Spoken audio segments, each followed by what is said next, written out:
Hey everybody, Damon D here. These two numbers look the same, but one costs you an extra $800 a month that you may never see coming. Today I'm breaking down the real numbers behind home ownership, the costs realtors won't tell you, and the math that changes everything. All right, let's take a look at this, what I'm gonna call the payment trap. Let's break down that $2,500 mortgage. So principal and interest, $1,800. Property taxes, which is typically 1 to 3% annually, let's go with $400 a month. Home insurance, which depending where you live, could be Florida with hurricanes or California with fires. This number could be higher or lower based on where you live, but let's go with $2,200 a year, $183 a month. And PMI, private mortgage insurance, if you're under 20% down payment, which if you're in a high cost of living area, on the coast, New York, California, certain places, you might not be able to afford that 20% down and you will need to pay this PMI. Let's go with $117 a month. So that $2,500 mortgage can actually cost you maybe $3,200 if you're going to include utilities and repairs and all the other associated costs with owning a home. In this section, let's talk about the maintenance money pit, the 1% to 3% rule. You need to allocate 1 to 3% of your purchase price to maintenance. For this example, let's talk about a home that's $300,000, so $3,000, possibly $9,000 a year, which is $250 to $750 a month. And here are some of the real world examples. One is, let's say, HVAC replacement. That's going to be probably at least $10,000, maybe less if you do it yourself or you have a friend do it, but HVAC is not cheap. How about a new roof? This could be as much as, depending how big your house is, could be anywhere from $15,000 to $40,000. How about that water heater going out and you're taking cold showers? Ooh, that one could be, who knows, anywhere from $800 to $2,500, maybe $3,000, depending if you have to have additional plumbing done for that water heater. And I would know all about this because at my house, check this out right here. That is a leak from the roof in the kitchen, through the drywall, onto our heads while we're in the kitchen making dinner. Not good. That was a big deal. And you also might want to watch out for that plumbing because if you have an older house, you could have plumbing that maybe it has galvanized pipe or it's old. And check this out. This was the shower where one day I was taking a shower and the water wasn't going down and I thought, oh no, the water's not going down. And that's not good when the water doesn't go down, because what does that mean to you? That means that it's backed up and it's gonna come back up, and this is what it looks like when it did. Not good. So you wanna allocate quite a bit of money for maintenance.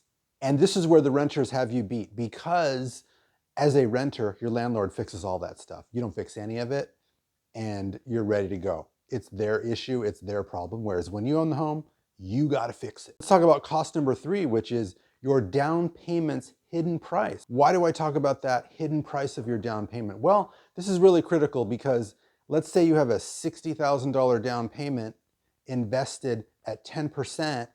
If you had $60,000 and you invested at 10%, your total would be $96,600 in 5 years.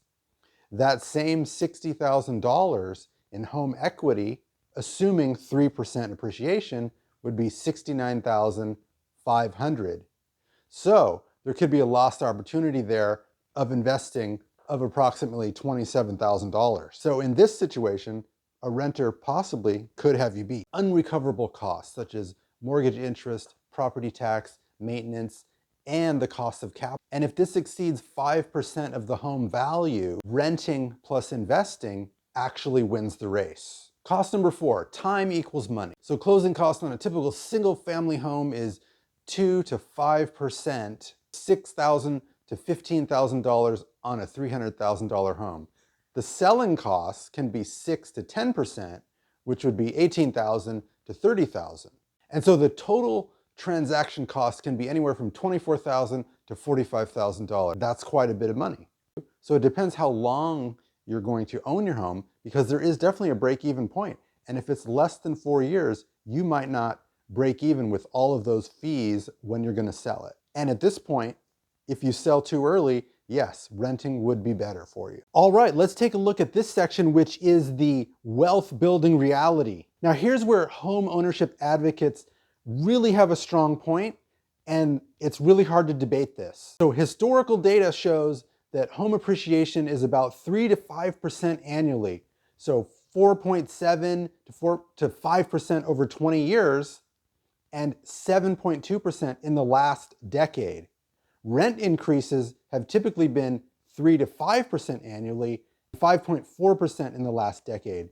So the difference here is your rent payment goes up forever. Your mortgage payment, principal and interest, stays fixed. Now your property taxes could go up, but in general, if you have a $2,500 mortgage all in, it's going to be pretty close to that, whereas renting can be, and if you move, your rents could go way up. And if you don't live in an area with rent control, it can really spike. So let's take a look at this graph here. It's really instructive.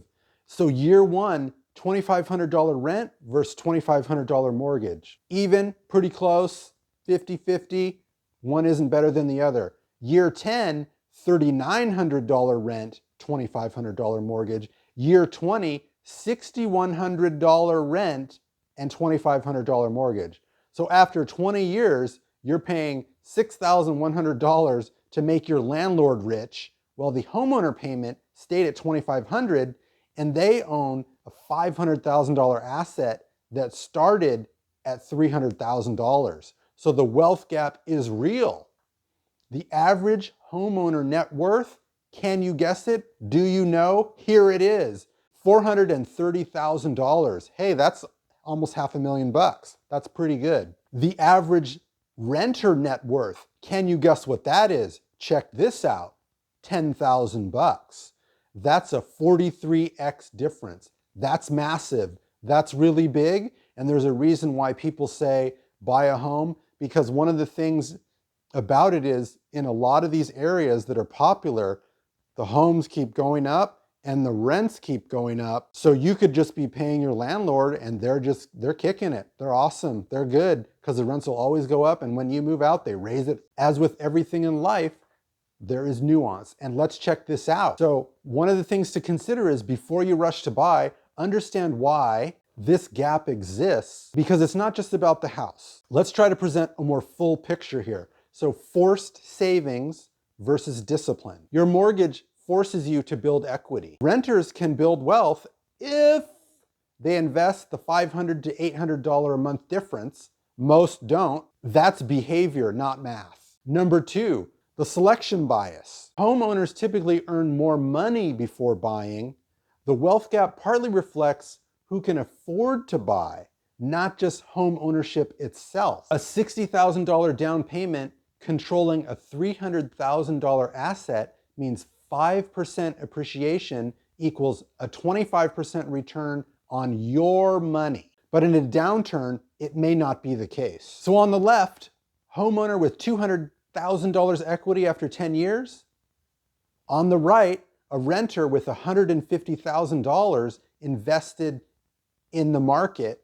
The homeowner wins if the renter didn't invest, but a disciplined renter who invests can come really close and they have more flexibility. So in the final analysis, what is the best for you, buying or renting? Well, only you can answer that. The real answer here is know yourself and your unique situation. So you should buy if you're staying 7+ years in the same location, you have 20% down, you have stable income that can cover that 28 to 36% home costs. You need forced savings. Most people do. No shame in that. 100%. You value stability over flexibility. You're not going to be moving a lot, or you're going to have a family and you want to stick in one place and that's what you want to do. It makes a lot of sense. You want to rent if career mobility is important. Let's say that you're in sales or the military and you move a lot. It doesn't make sense to buy a house every 2 years or 18 months. That doesn't make any sense. You'll invest the difference. So if you're renting and you say, well, I'm going to rent, save my money, and I'm going to invest that I don't pay with property taxes and PMI and home repairs and all of that because your landlord's going to fix everything, invest that difference, you're going to be ahead of the game. You want financial flexibility. You don't want to have all your money tied up into this fixed asset that's hard to sell, that's hard to move, and that has all these costs if you sell it and if you buy it and the property taxes. So you want the flexibility to say, hey, I'm month to month renting. I can be out of here if I get a good job. Peace, done, let's go. And you just get your deposit and you're gone. You have the discipline to build wealth without forced savings, which we just referenced. You can beat 3 to 5% returns consistently. And if you're a renter and you're investing in even the S&P 500 or just regular index funds, you're gonna blow 3 to 5% out of the water. You're gonna double that easily without an issue. The making your landlord rich argument, that's a real thing, only if you're not building wealth in another way. The homeowner's advantage is forced equity building. The renter's advantage is flexibility and potential higher returns.